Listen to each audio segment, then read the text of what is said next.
Hi guys, welcome back with me again in this channel. So on today's tutorial, I'm going to show you how you can delete Netflix history on TV.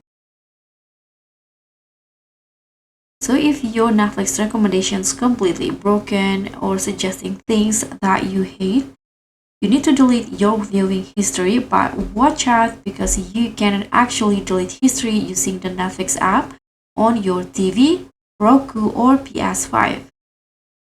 So to delete your history and reset your recommendations, you need to use a web browser.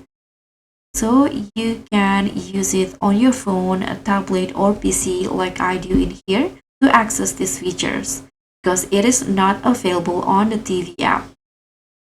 So you can just open the netflix.com on your browser and head to the account settings, click on account, and scroll down until you see the manage profiles options and choose the profile that you want to delete its viewing history. Click on the profile, scroll down again, and go to the viewing activity.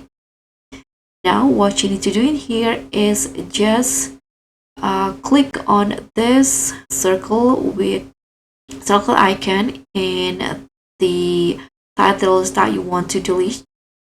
Just click on this and it will be hidden, and it also will reset your Netflix recommendations. If you want to just wipe clean all of the viewing history, you can just scroll down and click on hide all. After that, you can click on yes, and that's it. So guys, that's how you can delete Netflix history on TV. Thank you so much for watching. Don't forget to like, comment, and subscribe. Also click on the thanks. I'll see you in the next one.